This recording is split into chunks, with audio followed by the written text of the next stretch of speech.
Hello everyone and welcome back to Sew by Sarah. Welcome if you're new. My name is Jess. This is my channel all about sewing, dressmaking and all things stitch related.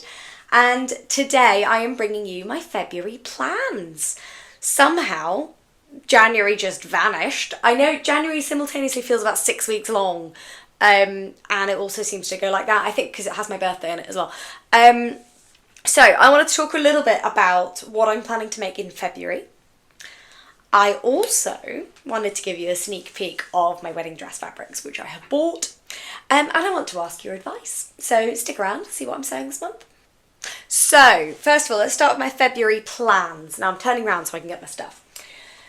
So, obviously, February, Valentine's Day.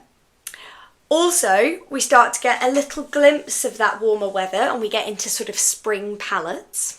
And it means that we are exactly a month away from Sew Yellow Ferendo starting, which is so exciting and utterly terrifying.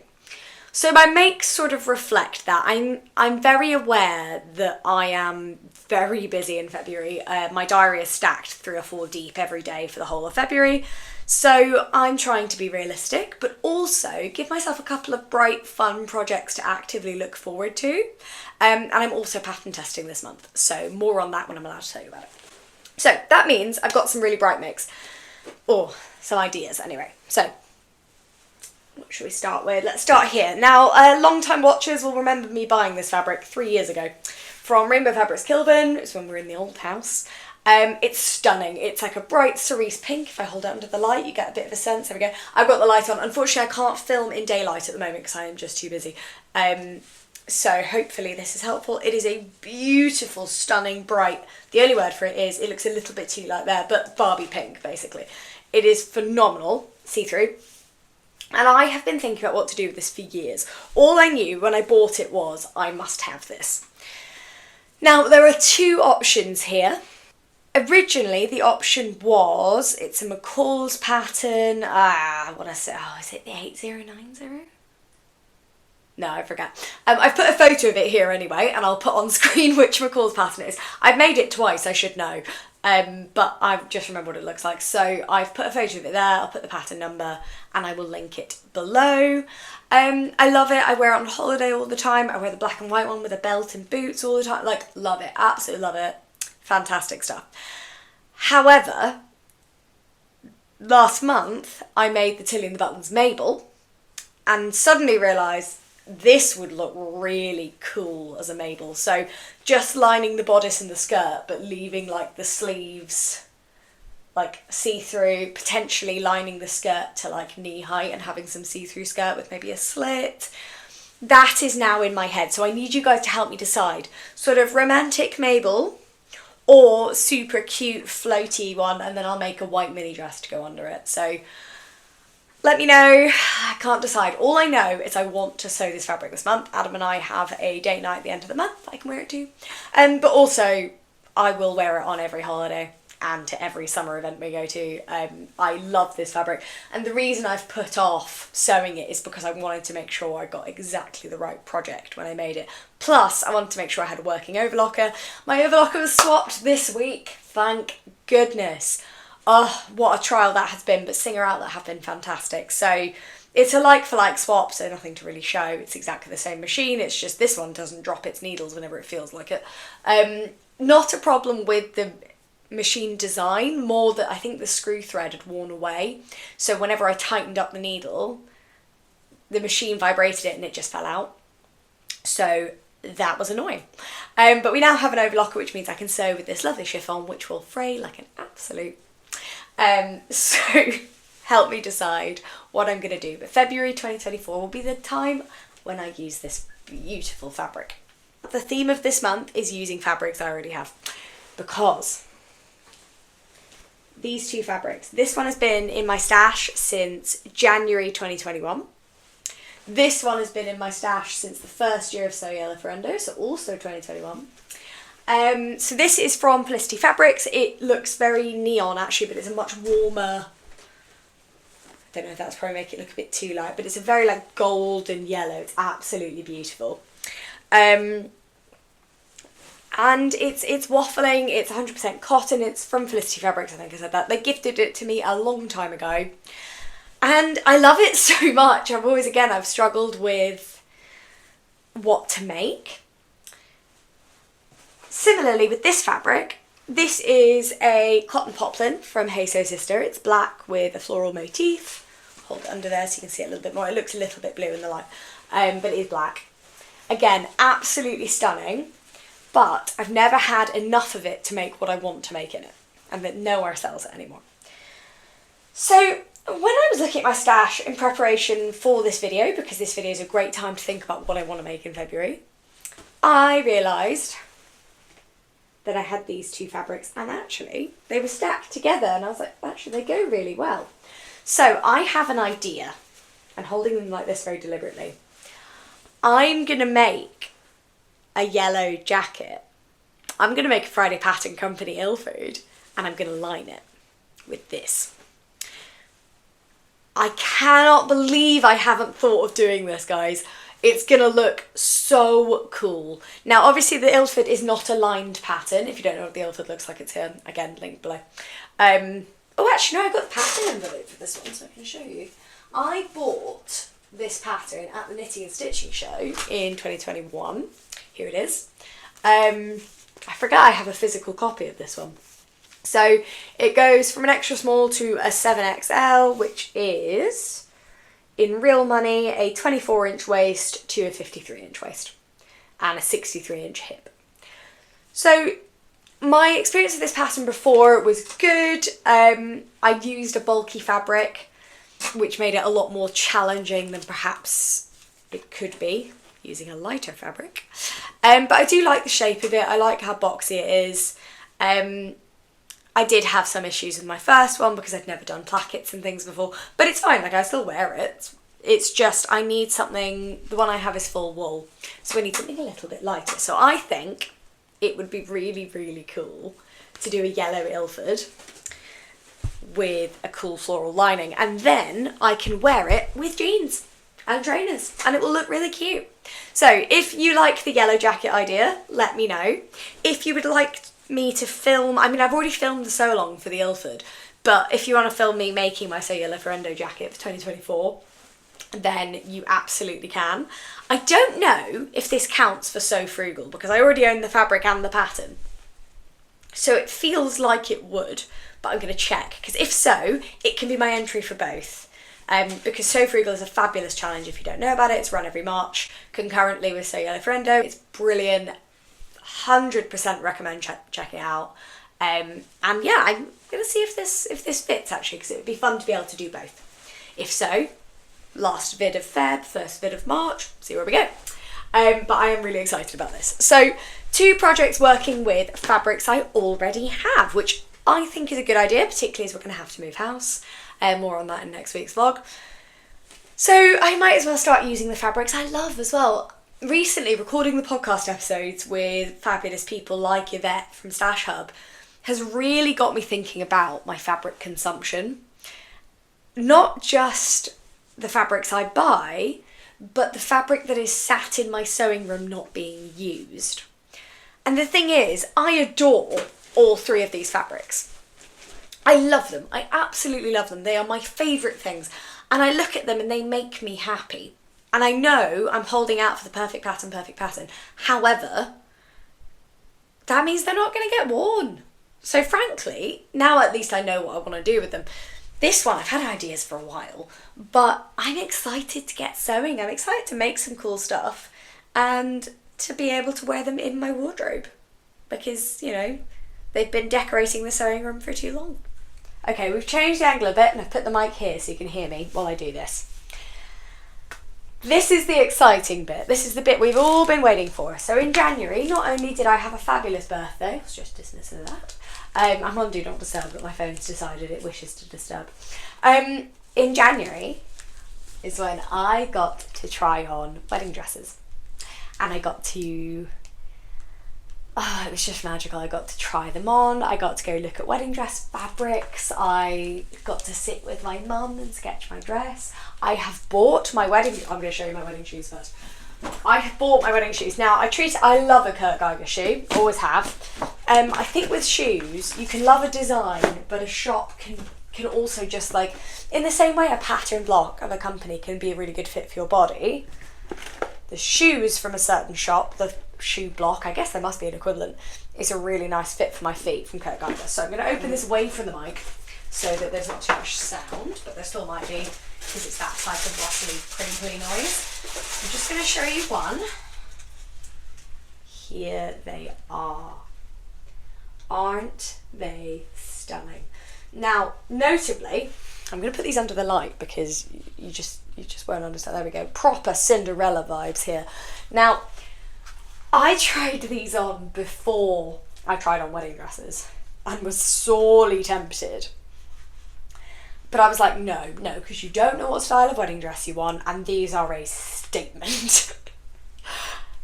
So I went and I tried on wedding dresses, and then I showed the shoes. My mum was like, you've got to buy them, and I was like, no, I've got to wait.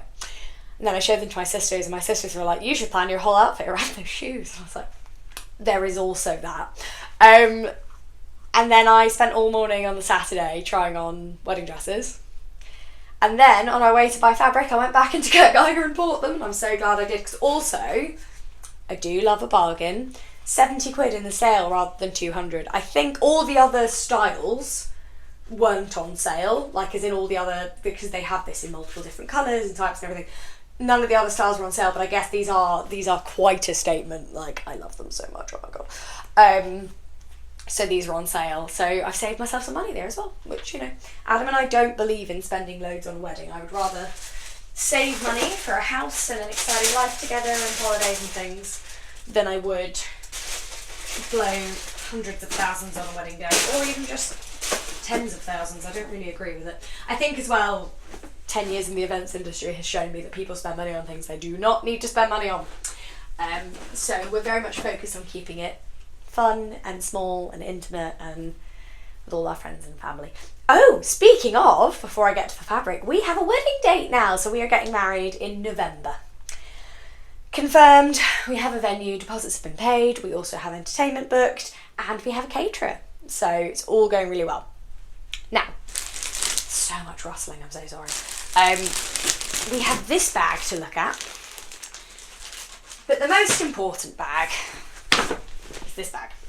So, my mum and I went shopping, as you do. This is the sketch of my wedding dress, which is top secret for you guys, so you're not allowed to see it. However, once in the full 4-part series I do on my wedding dress, I will show you the sketch. But for today, shh.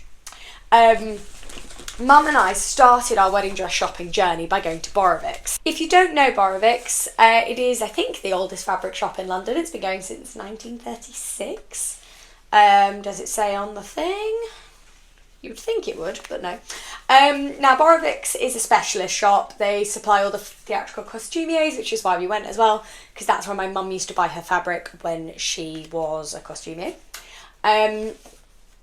I thought the fabrics were stunning, but it's not an affordable shop, put it this way. So, here we have some stunning proper bridal silk here.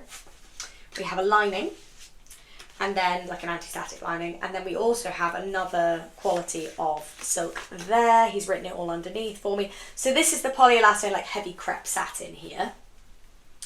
This is the silk crepe satin over here, which was my preference, and this is the poly anti-static lining. Now, for reference, the heavy crepe, like the polyelastane heavy crepe satin, was £35 a metre. The heavy double silk crepe satin was £125 a metre. And the lining was £7.50 a metre. Fine.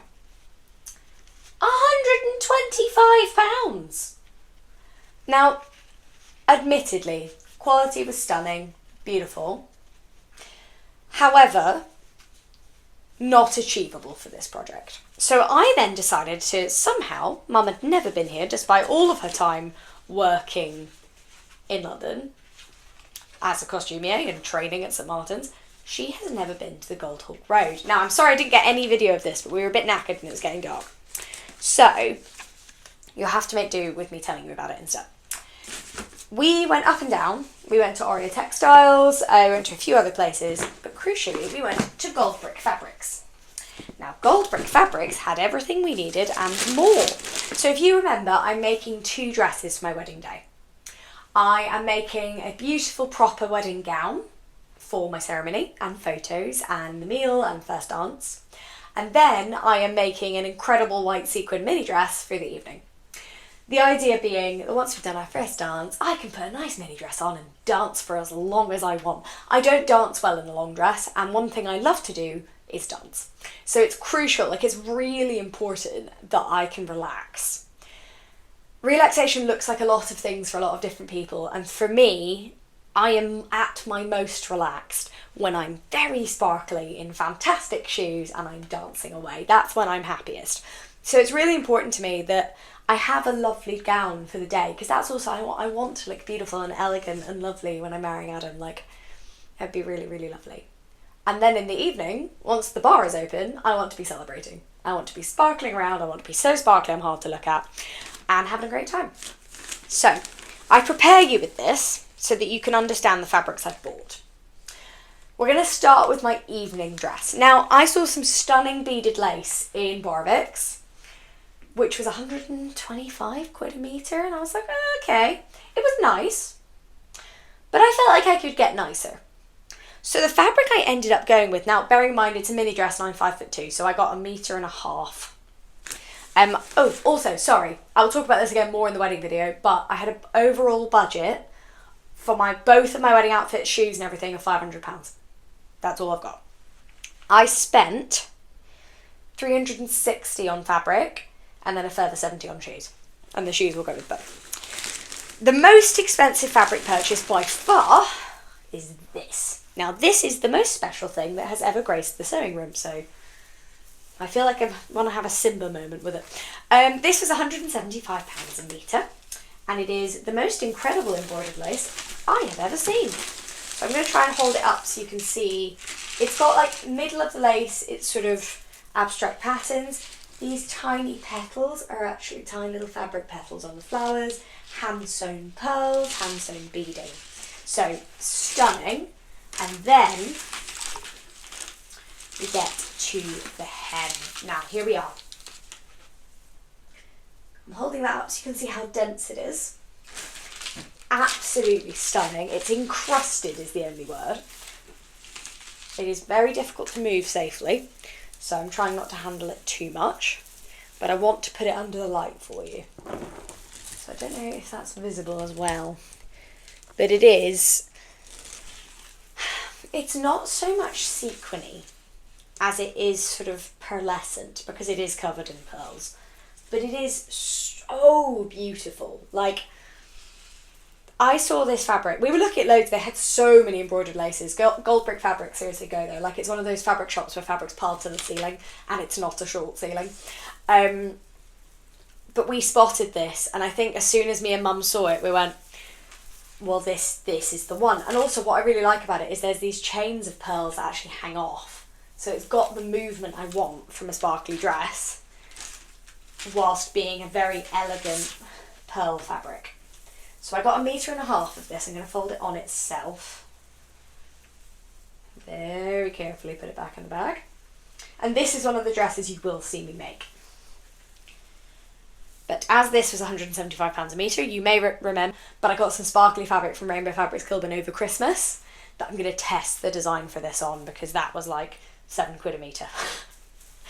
This was not. I feel like I wanted like a kid gloved bag to put it in. So I'm actually going to put it in the bottom of the bag because I'm worried about it brushing on things. Underneath this dress will go this off-white thick scuba jersey. So I will make a mini dress. This will lay over the top. There will be a little difference in hem. The underdress will be a little bit shorter so that you can really get the sense of this. It's going to be sleeveless, and I am a level of excited that I cannot explain. Oh guys, I'm so excited. I'm so excited. So these are my evening dress fabrics. Now, you're going to get a very little glimpse of my day fabric. And I'm not going to tell you too much because I do want all of that to be a secret until we get to after our wedding. What I do want you to know though is that this is also silk crepe satin. It was the last roll they had. They weren't getting in any more, so they let me have it for £30 a metre. Because I wasn't entirely sure, well, at this point I tried on loads of dresses and I knew the style I wanted. You can guess based off the fabrics, but again, I'm not telling you. But I do want to show you this fabric because it is incredible. So here we are. It is off-white because it suited my colouring better. If I put it in there, I don't know if you can tell how sort of light and floaty it is, but it's opaque enough that you can't see my hand through it, which is really, you can see the shape, but you can't see the colour. I am so excited to work with this. I'm going to very, very carefully and delicately place it back in the bag. Okay. So that cost me £30 a metre, so I got 4 metres of it, 120, and then some of the scuba, which was like, what, a 10 or 15 quid a metre, something like that. It's really good quality, and again, I only need 1.5 metres, so I was like, yeah, fine. It was quite fun knowing I had a budget, because it meant I was very discerning with the fabric quality for cost. And to be honest, Goldbrick have done me a deal there. They gave me a little bit extra of the lace. I think actually what they've given me is like 170. Just a little bit extra, but when it's that expensive, we will take a discount. So those are my wedding fabrics. Now, what I also have is my first purchase from Dalston Mill, which is my toile fabrics for my wedding dress. So here is some net. I have 1 metre of this, and it's to test anything I do with lace. So I have a full metre, so I've got plenty of space. It's just a standard tool, structured, but it's really just so I can get a sense of what lace would look like in certain places without having to have lace, because there aren't many places I need it. And then I got 4 metres of white satin acetate. Simple, cheap as chips, £4 a metre.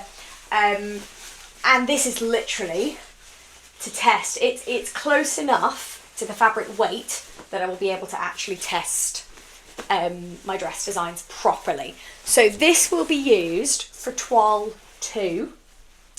Toile 1 is going to be, I've got some white viscose that I'm going to use for the bodice. TBC actually, because I might have to get some very lightweight calico, because what I am going to do, and again more on this in a proper video about it, but what I am going to do is be sticking 3 dress patterns together to get the effect that I would like.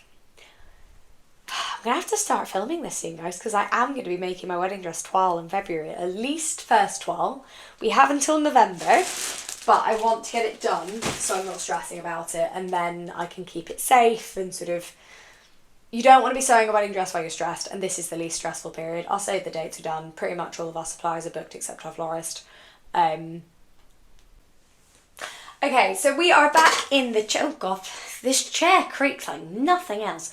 We are back in the chair though for some updates and some other fun sewing news. So firstly, obviously we're a month away, but I thought I'd shout about it now. If you are going to the Sewing for Pleasure show in Birmingham, or the Stitch Festival, you might see me. I'm going to both. So I am doing a catwalk for my handmade wardrobe patterns to raise awareness of endometriosis and Sew Yellow for Endo, and that's on Saturday the 16th of March. So if you're in Birmingham at the Sewing for Pleasure show, you will see me on the catwalk. Please come and say hello. I'm incredibly nervous, and I'd also just love to meet lots of you, because I don't rarely venture, well, I don't often venture, I should say, out of London or this sort of sphere, so it would be really, really nice if there are any sewists around, do come over and say hello and come and support.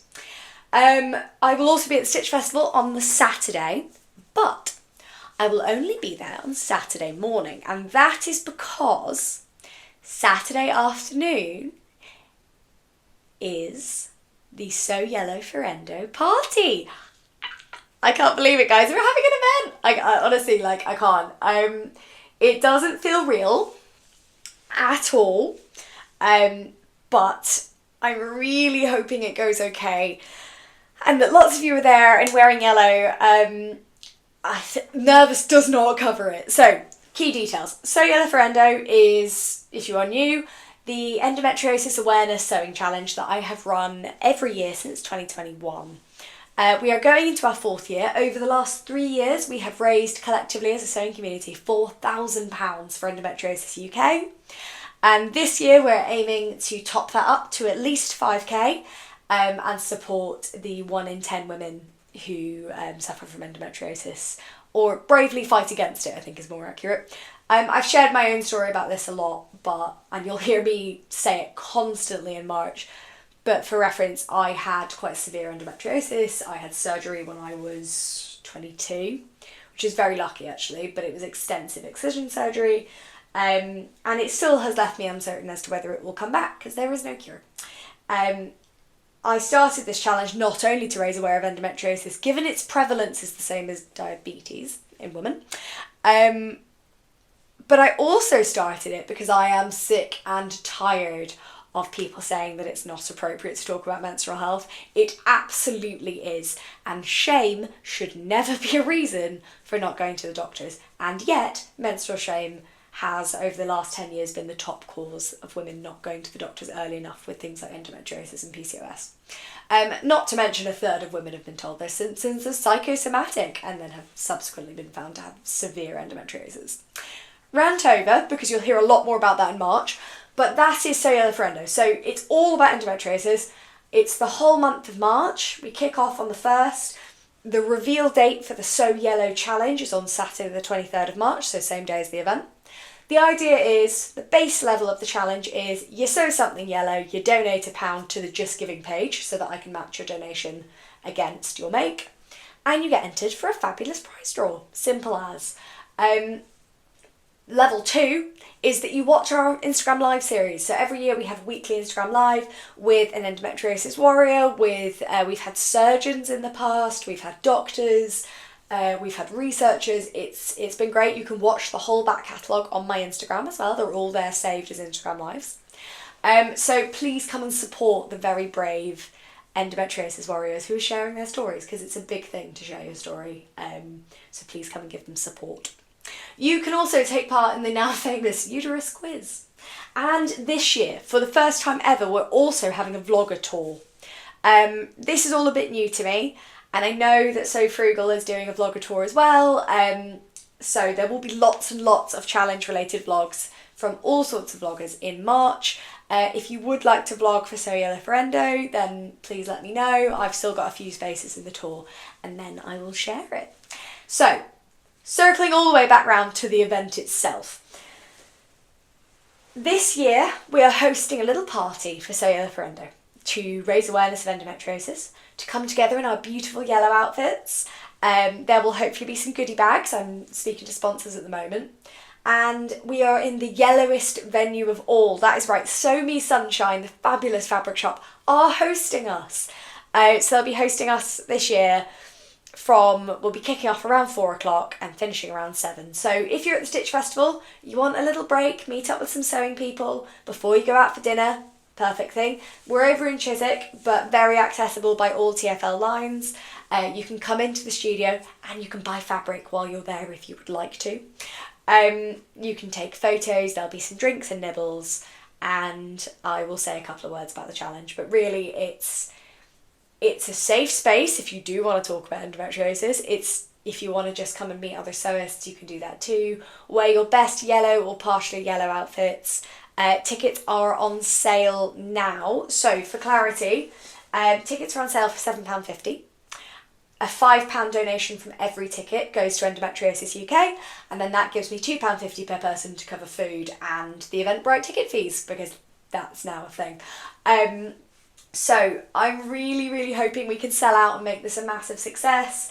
If you are a UK sewist and you're coming down to London for the Stitch Festival, it would mean the world if you could drop in and see us between 4 and 7.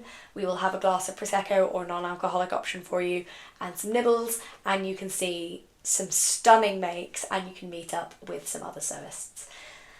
I am so nervous putting this out into the world. I know I've said this like 7 times, but I'm so nervous. So please come along, please support. You will hear lots more about Sew Yellow for Endo this year. stay tuned. But for now, the Eventbrite link is in the caption below, so please come along and support if you are able to. So I have started doing a new thing now, or I say I've started, this is me starting. I think that over the last few months, there have been some unfortunate incidents of putting other vloggers down, and I've got no interest in that. So I thought in my monthly makes and like, you know, when I share my February plans, January plans, whatever, I would start putting in a little section of the vloggers that I think you should go and watch if you don't already. So I have put a little list together. There's only 5. I'm going to do 5 every month. They'll always be different. Keep it rolling through. But people I think you should check out. So number 1 on my list is, of course, my podcast partner in crime, Sequin Girly Creates. Sam is infectious. I love her. She is bright and funny and honest and direct, and she's exactly what we need in our lives. I love her as a vlogger. I love her as a podcast host. And she really has become one of my very close sewing friends. So please go check her out on YouTube if you haven't already. She does some fantastic vlogs all about as well how we use fabric, how we use our stashes, how we dress, all that kind of stuff is really interesting. So go check her out and go give her a little subscribe if you like her content. Number 2 on my list was a recommendation to me recently. I don't know how I'd missed her, but Christine, GeminiStitches. I love her account. She is bright and fun and bubbly, and she's just such a joy to watch, real breath of fresh air. So go check her out as well. She's also the one, I believe, masterminding the Poga Knit Party, which you should check out if you're over on Instagram. I don't know that much about the actual pattern because I'll be honest, when it came up I was like, I don't know what a poga nip is. But it turns out like hundreds of you do when you're joining in. So go join in with that challenge if you can, you have the pattern. I will do my best to link some info below so you can find it. But it's really exciting. I know Sam has spoken about it a lot as well, so go and see it. Number 3 on my list is So Do It Emma. If you don't listen to So Do It Emma or watch So Do It Emma, can I recommend her so strongly. We've collabed 3 times now. I hope we will collab many, many times in the future. Emma is a Scottish sewist. She has a real focus on size inclusive patterns, sharing size inclusive patterns, calling out pattern companies when they're not being size inclusive, which fully respect. But she's also just fabulous. She's funny, she is honest, and I really respect Emma as a sewist. Like, I really love her work, and I love that she's willing to share with us and speak her mind. And she's just a joy. So go give her a follow. An old favourite of mine is, of course, Helen from Stitch Rip Repeat. Really fun channel, and I really like how much detail she goes into about what she's making. Very established. She's got loads of really great videos. You can go watch her back catalogue as well. But yeah, I really like the way she shares, how sort of calm and like chill her videos are. Sometimes I put them on when I'm really struggling with a make, and I just really like how like it feels like I've got a friend just sat there telling me about what she's doing. So would definitely recommend. And of course, this list would not be complete without a vlogger I'm sure you will follow, but if you don't, go follow her. The wonderful Tamlin from Sewn on the Tyne. Tamlin and I have been sort of virtual friends for nearly 4 years. And she's just great. She's so fun. And I love her makes. I really love the way she talks about her makes, how honest she is. I love how willing she is to lift up other members of the sewing community as well. We may have recorded a podcast episode with her that I'm so excited about, guys. But she is genuinely phenomenal. So go give her a follow, watch her latest videos. They're great fun. And hopefully as well, I will be collabing with her later this year. So look out for that one as well. I love our collabs. They're always great fun. So those are my recommendations for today. They will be different every month because there are so many fabulous vloggers out there. But remember, if you like a vlogger, tell them. It really makes our day, and for a lot of people, when we're putting this stuff out there into the world, there is that little voice going, should you be doing it? So please, if you love a vlogger, please tell them. Also, if you have unhelpful criticism, don't tell them. You know, if it's something like, oh, by the way, I don't know if your mic's in the right place, fair enough. If it's, oh, yeah, I don't think you suit that, just don't say it. And if you are another sewist, your homework from this video is to go and share some of your favourite sewing accounts with your sewing friends. So thank you all so much for watching, guys. I now need to go shower, roll out my legs before park run. So I'm recording this on Friday and you'll see it on Sunday. Oh, final bit of news. I have officially booked my first 5k race ever. So I will be running a 5k, which I know doesn't sound like a big deal, but for an asthmatic who couldn't run at the beginning of October, this is a huge deal. And I'm going to try and improve on I've got 2 months pretty much to improve my 5k pace. So I'd like to be running it in half an hour. Currently I'm 36, 31, something like that. As in 36 minutes, 31 seconds. But I'm going to parkrun tomorrow.